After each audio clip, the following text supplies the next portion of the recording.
पंडित जी, दूसरा प्रश्न ये है कि दुनिया में कहीं भी, कभी भी, किसी के साथ भी अन्याय नहीं होता। ये हमने पढ़ा है, पर हमेशा ऐसा दिखता नहीं है। तो हम इसका विश्वास कैसे करें? प्रश्न बहुत बढ़िया है। ऐसा है कि दिखता नहीं है, इस बात से मैं सहमत नहीं हूं। दिखता इसलिए नहीं है क्योंकि उसको देखने की नजर अलग अलग होती है हर चीज की। तो आप वो नजर डेवलप करोगे तो आपको दिखाई देगा।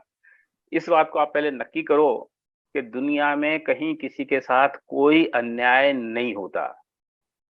जो जैसा करेगा वो वैसा भरेगा, ये ब्रह्म वाक्य है। अब दिखता तो नहीं है। एक आदमी पापी है, पाप करता है, सासों व्यसन में पारंगत है, तो भी उसका वैभव दिखता है, उसकी तूती बोलती है, उसके पुण्य का उदय का कमाल दिखता है। और दूसरा आदमी जो रात दिन समझ लो देव पूजा, गुरुपास्ती, शतावश्यक आदि में लगा हुआ है, ईमानदारी से, पाप पाप के परिणाम से नहीं, ईमानदारी से लगा हुआ है, और उसके जीवन में भी बहुत तकलीफें दिखाई देती हैं, पाप के उदय की प्रचुरता दिखाई देती है। हमारे मुनराज के जंगल में और पूरे शरीर में कोढ़ है, साधना में खड़े हैं और चालनी खा रही है, कैसा पाप का उदय है। तो है धर्मात्मा और पाप का उदय से को फेस कर रहे हैं, है पाप आत्मा और पुण्य के उदय को फेस कर रहा है। यही तो आपका प्रश्न है कि आप कहते हो कि हमें दिखता नहीं है। सही बात है। क्यों? क्योंकि आप बहुत नैरो माइंडेड होकर के देख रहे हो। आप क्या देख रहे हो कि जो वर्तमान समय है ना, यही देख रहा है मुझे, इसलिए नहीं दिखता। अब केवल ज्ञानी से पूछो कि ये जो अभी रसगुल्ला खा रहा है ना, ये बाद में डंडे खाने वाला है। बाद में नरक जाएगा, निगोद जाएगा, समझ लो चार गतियों में डोलता फिरेगा, भयंकर दुख उठाएगा। यहाँ तो खा रहा है एक रसगुल्ला, वहां 33 सागर तक भोगेगा। यहाँ तो कर रहा है एक, समझ लो किसी की जमीन हड़प रहा है, किसी की बहन बेटी के साथ अत्याचार कर रहा है, तो यहाँ तो कर रहा है टेम्परेरी अत्याचार, माने उसकी लिमिट, डेंसिटी भी बहुत कम होती है। मैं आपको ये बात भी अभी कह देना चाहता हूँ कि हम क्या समझते हैं कि मनुष्य गति में जो पाप है उसकी तीव्रता कितनी है, लेकिन आप उसके फल में जो नरक निगोद जाकर के जो दुख भोगेंगे वे कितने बड़े हैं, आप कल्पना करो। सिंधु नीर से प्यास न जाए, 33 सागर तक दुख भोग रहे हैं, एक बार मर गया, दो बार मर गया, रोज मर रहा है, फिर भी मरता ही रहेगा। तो उसने बुरा किया, वो बुरा भरेगा। मुनिराज ने अच्छा किया, वे आगे जाकर के मोक्ष सुख भोगने वाले हैं। मैं तो कई बार इसको इस एंगल से भी कहने की कोशिश करता हूँ, उल्टा कहने की कोशिश करता हूँ कि जो धर्मात्मा है उनके जीवन में पाप का उदय देखा ही जाएगा। क्यों देखा जाएगा? क्यों? क्योंकि उनके भवितव्य में आगे तो अच्छे अच्छे रास्ते लिखे हैं। तो उनका जो पुराना डेड स्टॉक पड़ा हुआ है पाप का, वो क्लीन तो होना चाहिए ना।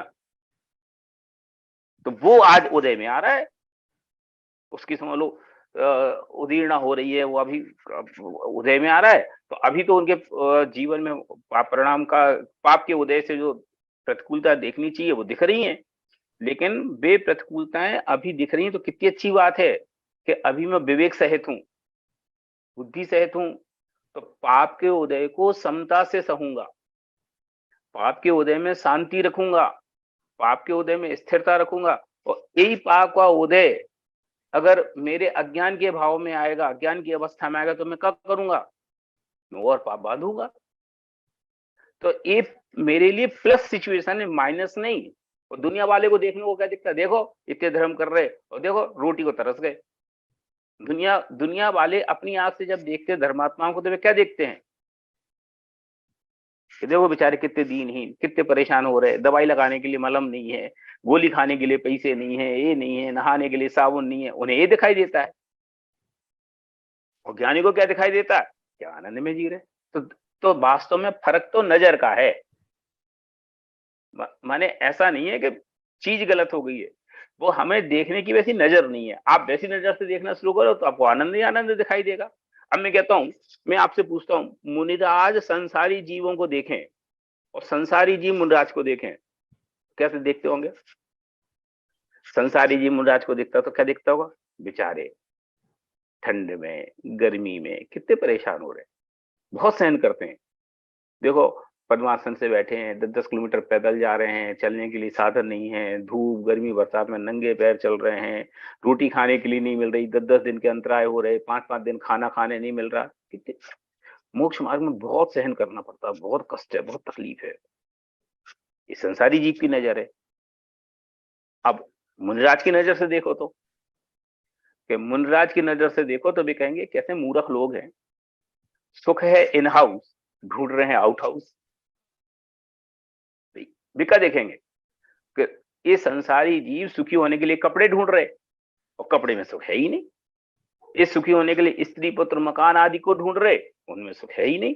मैं क्या आनंद से हूं, मुझे ना स्त्री चाहिए, ना पुत्र चाहिए, ना घर चाहिए, ना मकान चाहिए, ना कपड़ा चाहिए, ना कुछ चाहिए, आनंद में मगन हूं। अब मैं आपसे पूछता हूं, वे सुखी हैं कि दुखी हैं?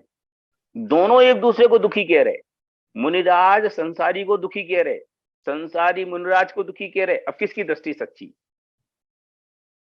नजर का कमाल है। अब इसको मैं एक लौकिक उदाहरण से भी कहने की कोशिश करता हूं।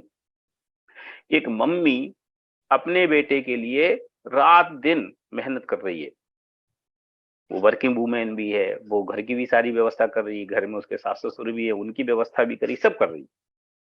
अब मैं आपसे पूछता हूं कि पड़ोसी क्या देखता है उस मम्मी के लिए? देखो उसने उस घर में शादी की तो कितनी परेशान है, समय तक नहीं मिलता, बेचारी बहुत परेशान है, बहुत काम है घर में, राइट?